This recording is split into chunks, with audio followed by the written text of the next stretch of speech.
જય શ્રી કૃષ્ણ, જય માતાજી, હર હર મહાદેવ। શિવ અવતરણની આધ્યાત્મિક રાત્રિ એટલે મહાશિવરાત્રિ।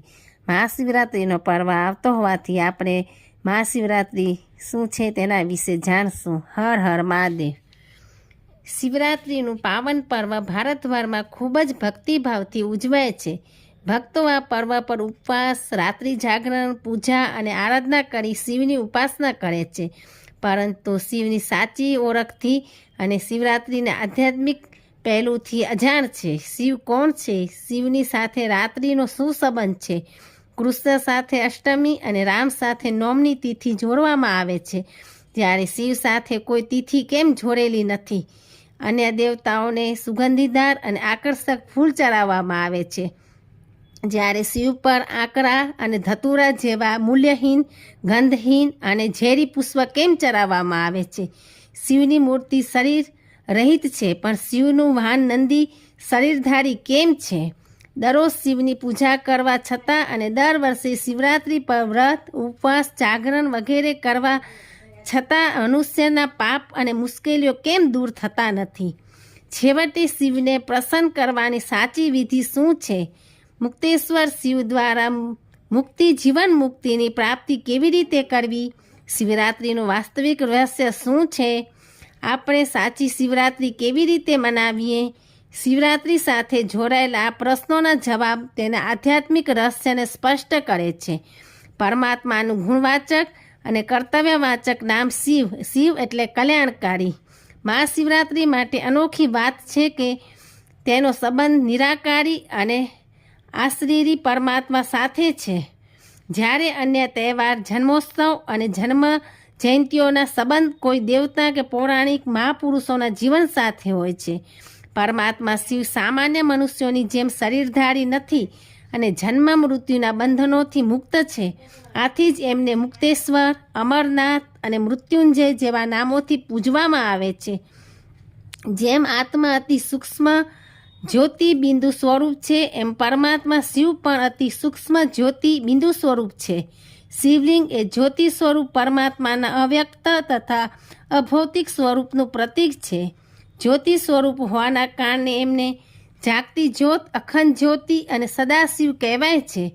જ્યારે દુઃખ, અશાંતિ, તણાવ, પાપ, અધર્મ અતિ થઈ જાય છે, એવા અતિ ધર્માગ્નિના સમય અર્થાત કલિયુગના અંત સમયે પરમાત્મા ભારત ભૂમિ પર અવતરણ કરી મહાપરિવર્તનનું દિવ્ય કર્તવ્ય કરે છે।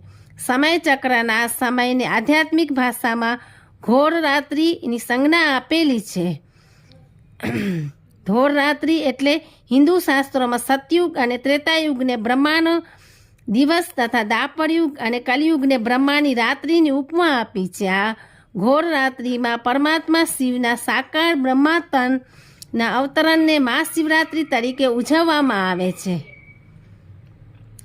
અત્યારનો સમય જ કલિયુગનો અંત અને સતયુગની શરૂઆતનો સંધિકાર છે, જેને સંગમ યુગ કહે છે, જ્યારે આત્મા અને પરમાત્માનું મિલન થાય છે। આ મહારાત્રિ જ છે, શિવરાત્રિ છે, એટલે મહારાત્રિને મહાશિવરાત્રિનો સમય છે। ભારતમાં આઝાદીની સક્રિય ચળવળ લગભગ 100 વર્ષ સુધી ચાલી, પણ તેની યાદગાર રૂપે સ્વતંત્ર દિવસ આપણે વર્ષમાં એક જ દિવસ મનાવીએ છીએ। એ જ રીતે શિવ અવતરણ અને તેમનું દિવ્ય કર્તવ્ય સંગમ યુગ પર થયું, પણ તેની યાદગીરીમાં વર્ષમાં એક દિવસ આપણે શિવરાત્રિનો પર્વ ઉજવીએ છીએ। શિવાલયમાં સ્થાપિત સફેદ નંદી, સફેદ વસ્ત્રધારી પ્રજાપિતા બ્રહ્મા કે જેમના તનમાં પરમાત્મા શિવનું અવતરણ થાય છે અને જેનો માધ્યમ દ્વારા જન જન સુધી શિવ સંદેશ પહોંચે છે, તેનું પ્રતીક છે કાચબો। એ સમેટવાની શક્તિનું પ્રતીક છે। ચારે કોર ભટકતી કર્મેન્દ્રિયો કાચબાની માફક સમેટી એક ચિત્તે પરમાત્માની યાદમાં મન પરોવવું જોઈએ। શિવલિંગ પર નિરંતર ટપકતી જળધારા આપણને જ્ઞાન બિંદુઓના નિરંતર ચિંતન દ્વારા દરેક સંકલ્પનો શિવ સંકલ્પ બનાવવાની પ્રેરણા આપે છે। શિવલિંગ પર ચરાવાતું 3 પાન મારું બિલીપત્ર મન, બુદ્ધિ અને સંસ્કાર એ ત્રણેય પ્રકારના સમર્પણનું સૂચક છે। ઈશ્વરીય શ્રીમતનું પાલન કરનાર મનુષ્ય નરમાંથી નારાયણ પદની પ્રાપ્તિ કરે છે અને ભવિષ્ય માં સતી સંતો પ્રધાન દુનિયામાં સતયુગ અને ત્રેતાયુગમાં 21 જન્મ સુધી તન મન ધન અને જન એમ સર્વાંગી અને સંપૂર્ણ સુખ પ્રાપ્ત કરે છે. ઉપવાસનો અર્થ છે ઉપરવાસ, એટલે કે પરમાત્માની સમીપ વાસ. પરમધામ નિવાસી પરમાત્મા પર પોતાનું મન એકાગ્ર કરવું એ જ સાચો ઉપવાસ છે. વ્રત એટલે દ્રઢ સંકલ્પ, મનોવિકારોનો દ્રઢતાપૂર્વક ત્યાગ કરવો એ જ સાચા અર્થમાં વ્રત રાખવું છે. રાત્રિ જાગરણ એ વર્તમાન પરમાત્મા અવતરણના સમયે જ્ઞાનરૂપી ત્રીજું નેત્ર જાગૃત કરી જીવનમાંથી અજ્ઞાન અંધકારને દૂર કરવાનું પ્રતીક છે. સ્થૂળ નિંદ્રામાં સૂતેલી વ્યક્તિને તો કોઈ પણ જગાડી શકે છે, પરંતુ અજ્ઞાન નિંદ્રામાંથી જગાડ્યા તો અખંડ જ્યોત જ્ઞાન સાગર પરમાત્મા સમર્થ છે. આ પ્રકારે સાચા અર્થમાં જાગરણ, વ્રત અને ઉપવાસ કરવાથી મનુષ્ય પતિતમાંથી પાવન બની મુક્તિ, જીવન મુક્તિ પ્રાપ્ત કરી શકે છે. પરમાત્મા શિવ કામ, ક્રોધ, લોભ, મોહ, અહંકાર જેવા વિકારોનો બલિ પોતાના પર ચઢાવવાના છે અને પોતાના પર ચરાવે છે. શિવલિંગ પર ચરાવવામાં આવતા આંકડા અને ધતુરા જેવા બિનઉપયોગી ઝેરી પુષ્પ વિષય વિકારોનું પ્રતીક છે. એ જ પ્રમાણે જાતિ, ધર્મ, કુળ, પદ, પ્રતિષ્ઠા, રૂપ, ધન, જવાની વગેરે નશા અથવા અહંકારને શિવ પર અર્પણ કરવાના છે. પરમાત્માની યાદમાં જે અતિ નિંદ્રિય સુખનો નશો અનુભવાય છે તે આત્માનંદની, દિવ્યાનંદની અનુભૂતિ થાય છે. તે જ સાચો નશો છે. ભાંગ પીવી તે તેનું બાહ્ય સ્વરૂપ છે.